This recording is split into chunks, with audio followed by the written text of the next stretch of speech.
Letos obeležujemo, praznujemo 100-letnico združitve prekmurskih Slovencev z matičnim narodom v Sloveniji in danes bo govora, spoštovane gledalke in gledalci, o dejansko dogodki, ki so se zgodili pred 100 leti in bržkone smo povabili v naš studio najbolj merodajno osebo za te zadeve, to je gospa Metka Fujs, profesorica zgodovine in sociologije, direktorica Pomurskega muzeja v Murski Soboti, tudi svetovalka, kustinja in pa muzejska svetnica.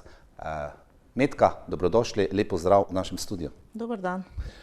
Torej, veliko stvari znamo praznovati, mi bomo seveda to počeli meseca avgusta, pustimo tole zgodbo, kaj bo takrat, ampak bi želeli našim gledalkam in gledalcem predstaviti zgodbo od začetka. Zakaj je prišlo do tega, kako, predvsem pa končala se je Prva svetovna vojna leta 1918 in potem družbeno-politične razmere. Ne nazadnje pa sem zgodovinarka, ste pravijo, da zgodovino pišejo zmagovalci. Ja, mi nismo bili med zmagovalci, ne. Torej, država, v kateri smo takrat živeli, ni zmagala v vojni in zato pravzaprav je morda tudi to odločilo o nečem, kar se tiče Slovenije, da nismo toliko ozemlja dobili, kot smo ga načrtovali, oziroma ozemlja, ki so ga takrat naseljevali Slovenci. Morda je smiselno začeti nekje na začetku, ne, torej kakšna je bila pravzaprav etnična podoba tega prostora, kajti to je podlaga za to, kako so se na koncu naredile meje, ne. Torej, ta prostor so večinsko naseljevali Slovenci, ne samo to, kar je danes Prekmurje, ampak tudi pravzaprav neko območje do reke Rabe, torej to je danes Porabje, in pa en prostor okoli Gornje Radgone na levem bregu Mure, torej Radgonski kot. To je nekako populacija istega značaja.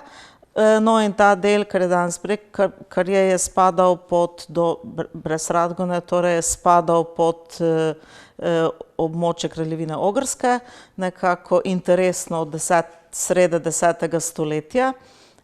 Sicer pa nekako je bilo inkorporirano v madžarsko civilno in cerkveno upravo v, bi rekla, 13. stoletju. In ves čas na nek način obstajajo elementi, ki kažejo to v bistvu slovanski značaj tega prostora, bodisi v poimenovanjih pokrajine, po različnih upravnih enot, škofijskih, to se pravi cerkvenih, civilno-upravnih, kot na primer Totšak, Vendvidek, kar izhaja iz poimenovanja imena Sloveni, Slovani, ali pa ne vem, naši pisci slovenski tukaj v Prekmurju uporabljajo imena Slovenska okroglina, Slovenska krajina.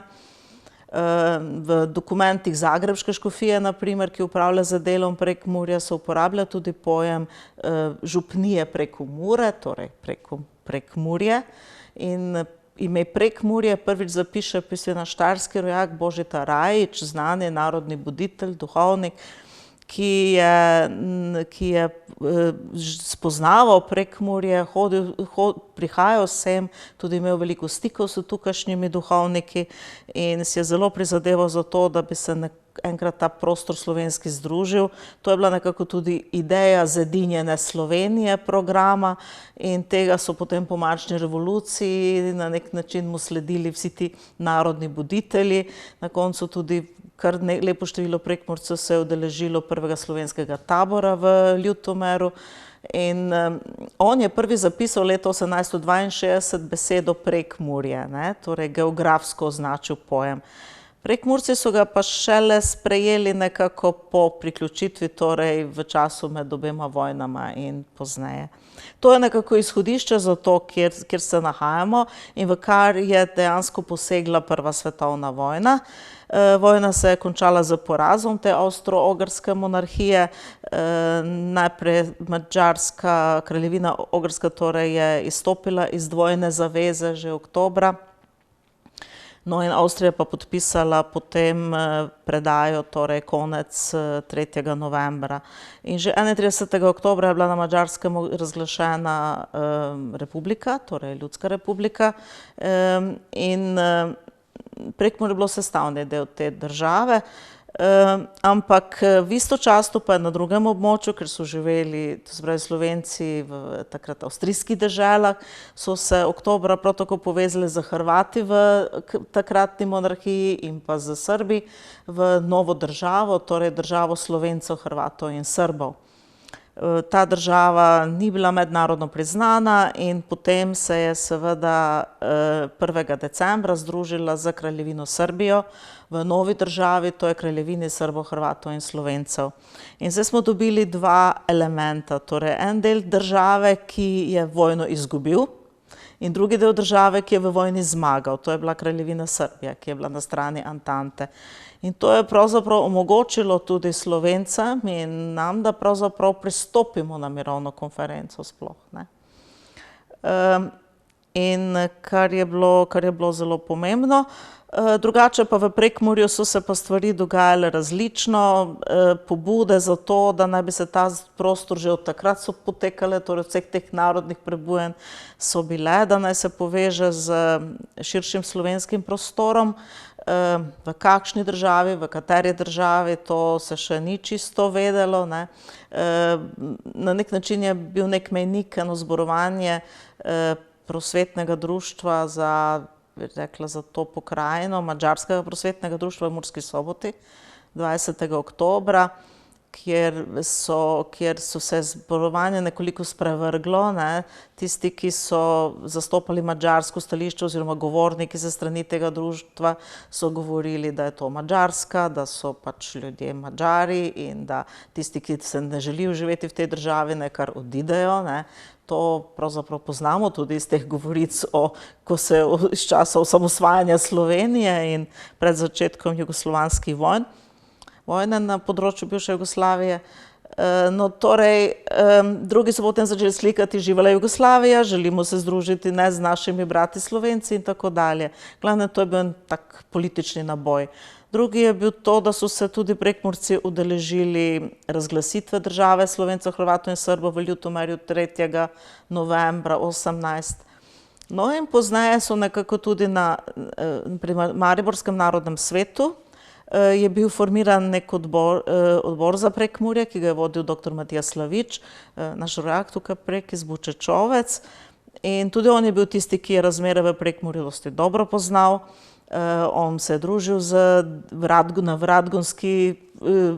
v šoli, se je srečal z Prekmurci, poznal je njihov govor, potem se z nekaterimi, ki so hodili v Maribor ali pa v Gradec, v gimnazijo ali pa vozil z vlakom do Šentilja, naprimer, in poznal je ta prostor.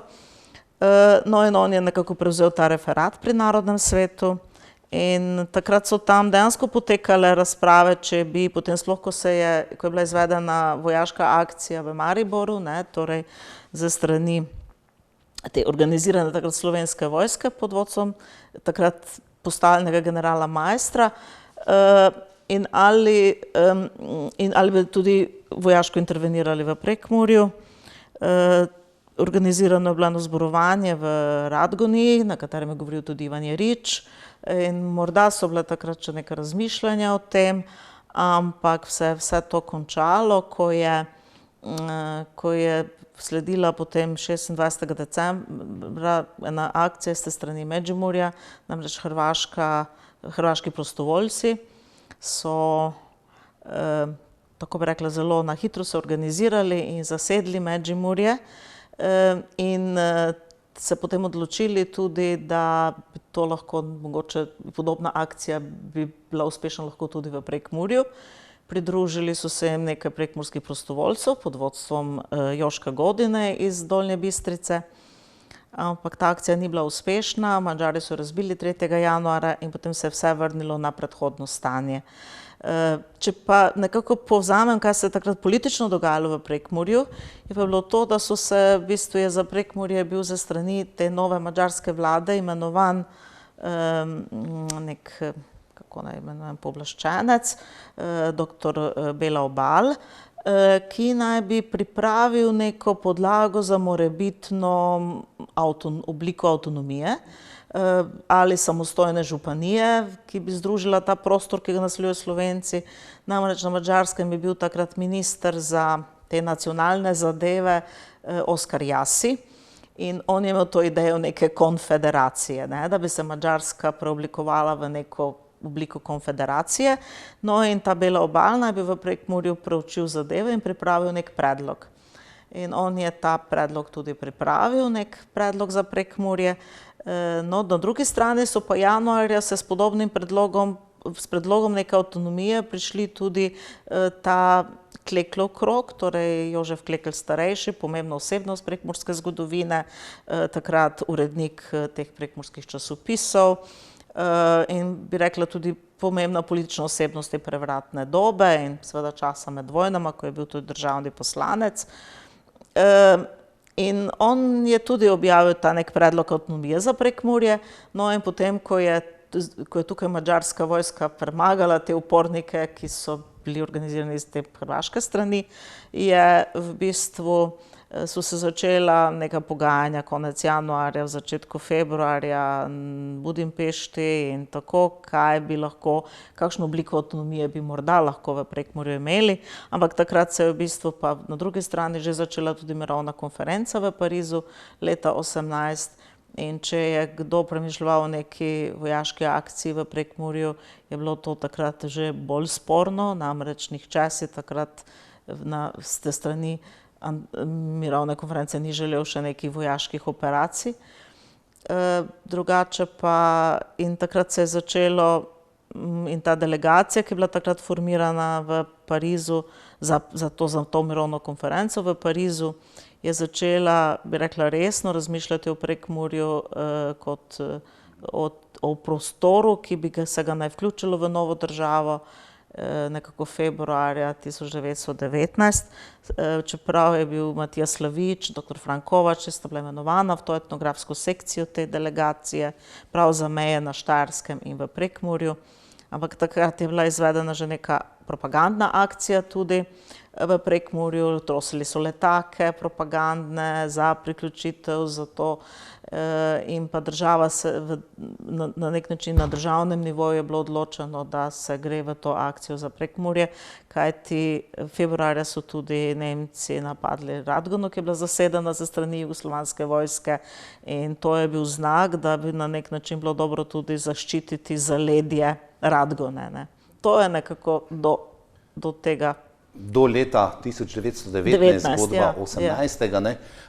Izpovedanega, gospa Metka Fujs, področje Hrvati vplivali, to je bila nekdanja Avstrija, del Avstrije, Avstro-Ogrska potem. Rekli ste, ko se je začela mirovna konferenca v Parizu, praktično so se morale stvari umiriti. Koliko je potem vplivalo razglasitev, recimo, ki nima s tem ničesar, Murske republike, je to vpadlo bolj negativno, vplivalo ali pozitivno, tistih 6 dni je to bila samostojna zadeva ali v dogovoru s kom drugim, pa čeprav potem z pridružitvijo, z združitvijo kasneje praktično nič ni imela. Ja, na eni strani je ta hrvaška akcija zanimiva zato, ker je bil v Beogradu 13. novembra 18 je predstavnik takrat, francoski predstavnik za madžarsko stranjo, torej za takratnim ministrskim predsednikom madžarskim, grofom Mihajlom Karojem, podpisal en sporazum, da bo meja na Dravi.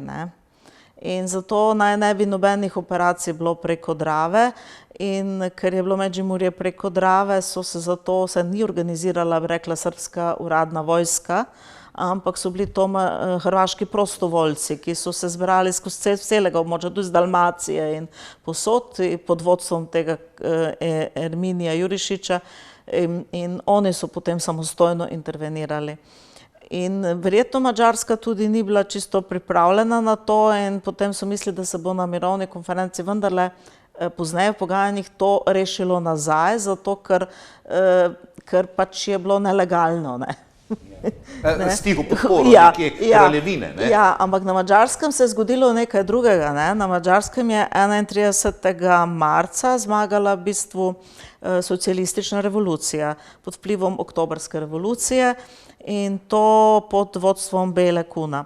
In to je bilo pomembno. Že prej, naprimer, so se že Mihaj Karo dogovarjal z socialisti, da bi morda, da bi formirali neko skupno vlado in tako, kajti rešitev za Madžarsko, ki je bila tako večnacionalna država in v kateri Madžari niso imeli večine, ne, Madžari niso otvorili niti 50% prebivalcev tega tedanjega kraljevine Madžarske, so mogoče videli socialisti v rešitev v nekem internacionalizmu, ki ne postavlja v ospredje nacijo ali narod, ampak govori o nekih drugih, rekla, socialnih idejah.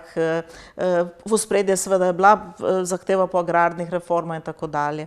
Ampak pozneje je to nekako, in to pa je odprlo pot potem seveda Beli Kunu, ampak ta prevzem oblasti ze strani te skupine bolševistične v bistvu ni bil dobro sprejet v mednarodnem okolju. Ne. To se ne tretira kot demokratični sistem in ni bilo dobro to sprejeto in to je seveda Madžarski precej otežilo razmere. Ne samo, da je v bistvu izgubila vojno, ampak sedaj je pa imela še to situacijo, ne, torej za to revolucionarno oblastjo v Prekmurju. Pa seveda je takrat tale Bela Obal, ki je bil prej imenovan za tega upravitelja te pokrajine, je na nek način svojo funkcijo ohranil, ampak je bil njegov namestnik, je postal namestnik pa Vilmo Škalec. Vilmo Škalec je bil njegov sorodnik, ne. In to je že neka naveza, kajti mi ne smemo pozabiti, da je Vilmo Škalec je bil katolik. Tale Bela Obal je prihajal sorodstveno nekako iz Cankove in je bil evangeličanski profesor na kolegiju v Prešovu. Pomeni, da so to neke različne smeri, ampak so bile neke družinske povezave.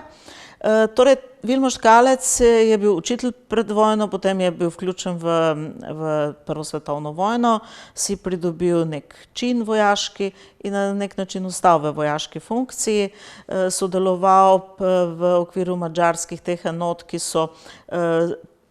so zatrle upor v Medžimurju pred to zasedbo, ne, prejšnji upor v Medžimurju, ki se je končal z zelo veliko žrtvami.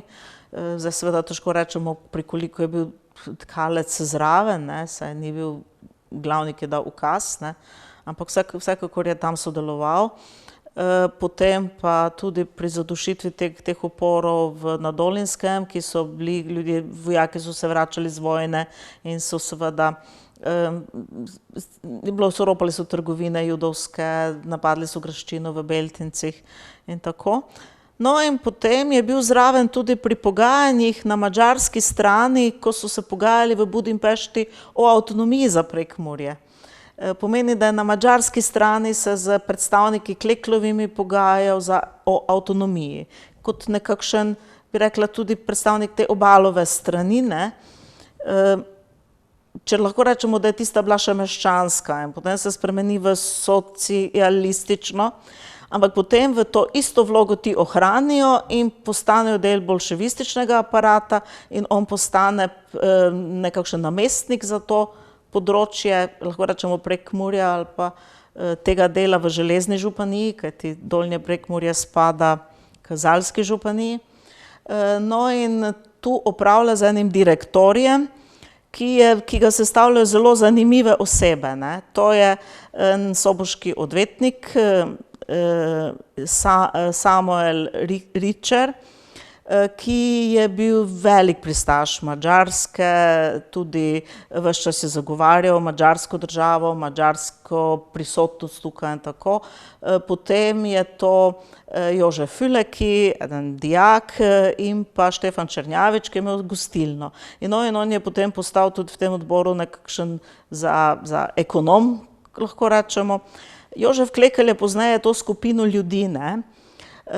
To se pravi, eden je bil Jud, eden je bil evangeličan, eden je bil katoličan od teh treh in Jožef Klekl jih je poimenoval, tako bi rekla, eden fiškališ, eden dijak, pa eden gostilničar, eden židov, eden evangeličanec, drugi papinec, pa ni eden ne bil za Slovence v tom kontekstu.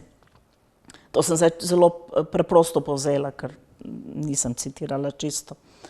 In pozneje se je vse sorte tukaj dogajalo, ne, v glavnem na nek način tukaj je bilo precej tega črne borze, namreč Avstrija je bila zelo blizu, veliko se je seveda špekuliralo, kupčevalo in tkalec je takrat tudi prevzel te Kleklove novine, in določil tudi drugega urednika, so se imenovali Rdeče novine.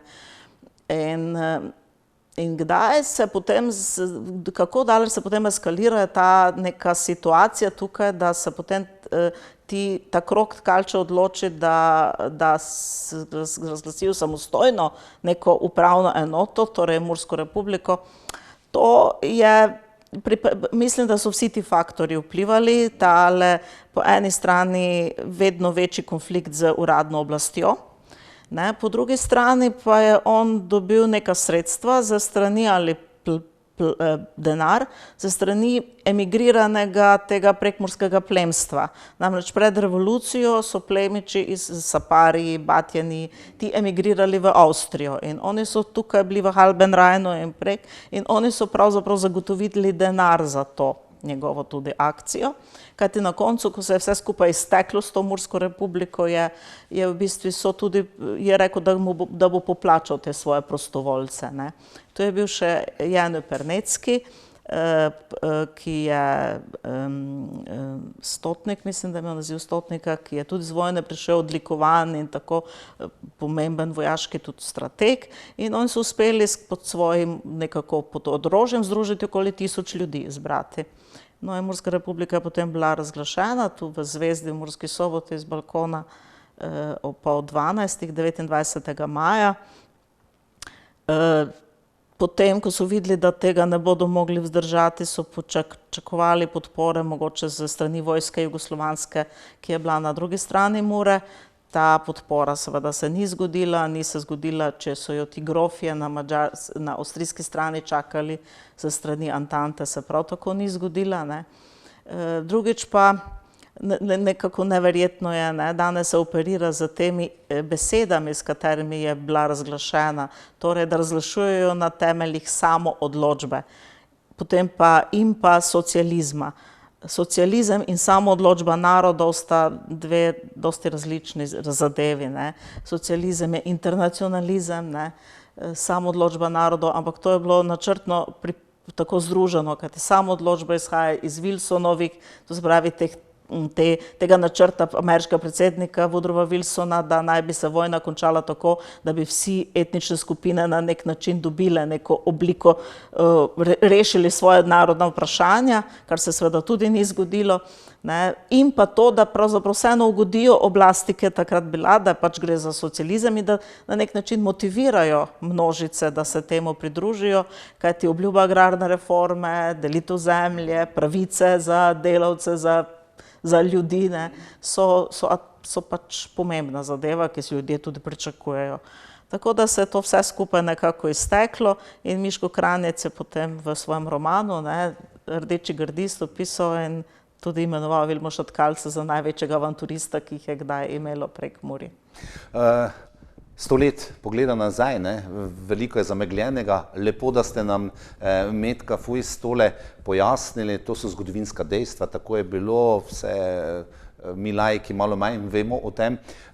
Menite sedaj iz tega vidika, ko ste rekli, če se ne bi zgodila recimo revolucija na Madžarskem, ne, socialistična po vzoru na oktobrsko revolucijo, če bi ostala prejšnja oblast, bi imela Ogrska kaj več možnosti, da zadrži Prekmurje, oziroma bi na pogajanjih v Parizu imeli kakšnega aduta več, pa je to potem morda tudi bila tista tehtnica, ki je Prekmurje potem dodelila kraljevini Srbov, Hrvatov in Slovencev. Bilo je več elementov, ne, o teh, bi rekla, lobiranjih, po tem, kako se je na nek način dogajala mirovna konferenca. Zelo lepo piše tudi dr. Uroš Lipovšek v svoji zadnji tej publikaciji o Prekmurju na mirovni konferenci, ampak ja, gotovo, ne, gotovo bi Madžarska bila drugačen faktor v tej situaciji, ampak ni pa samo vse to, ne.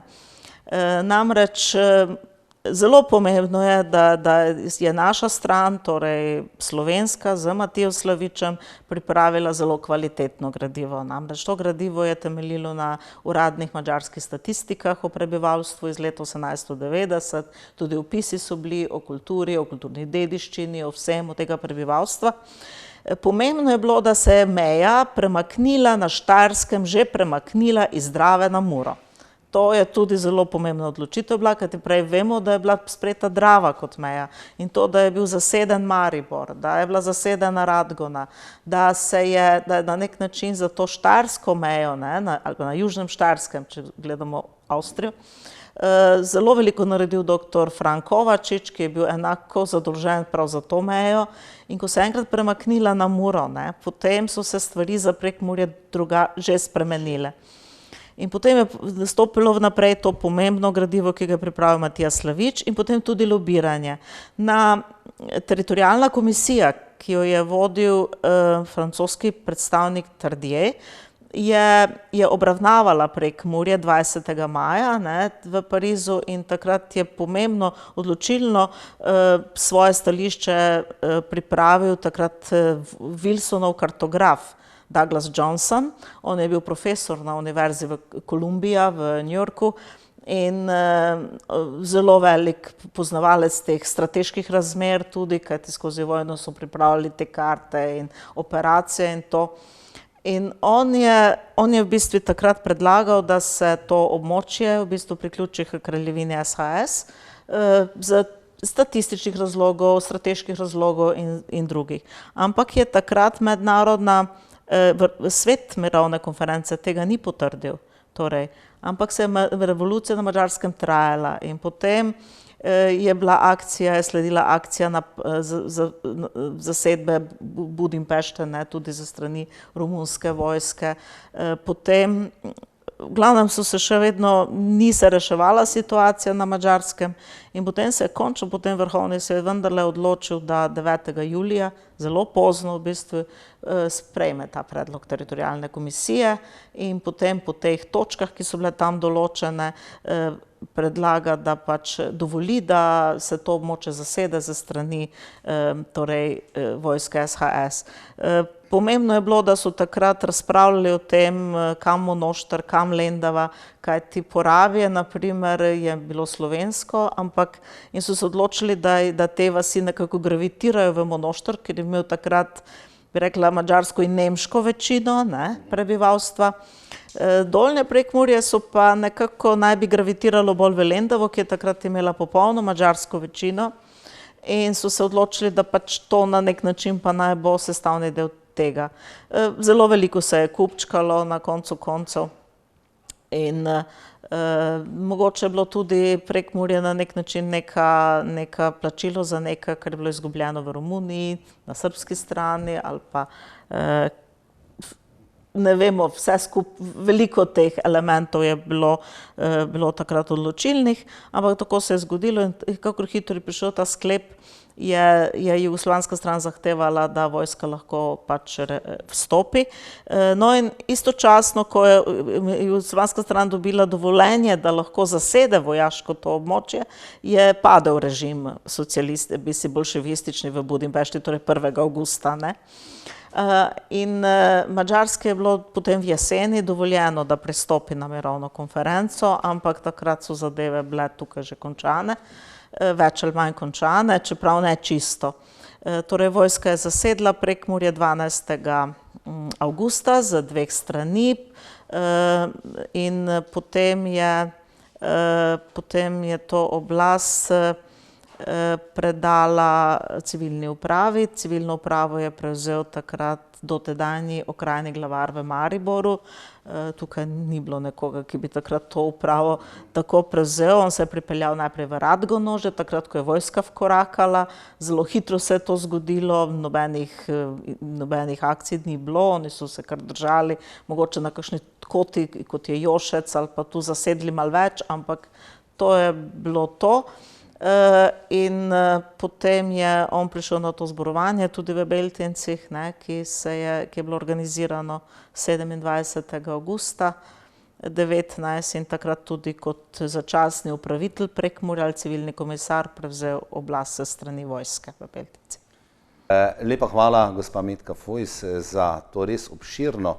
Jaz verjamem, da bodo tudi oziroma da so naše gledalke in gledalci, ki gledajo oddajo Klepetalnica, sedaj tudi malce drugače gledali z bistrimi očmi.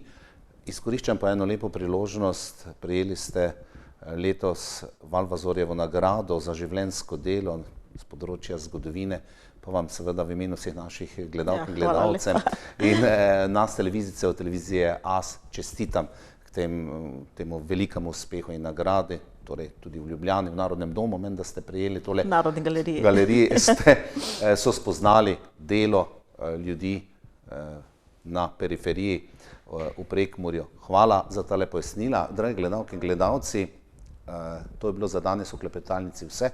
Veliko smo klepetali, več gospa Metka Fojs, kot pa jaz, kajti to so dejstva, to je zgodovina, ki jo moramo kot tako tudi sprejeti. Pa uživajte ob 100-letnici združitve prekmurskih Slovencev z matičnim narodom, ki bo v mesecu avgustu. Srečno do prihodnjič.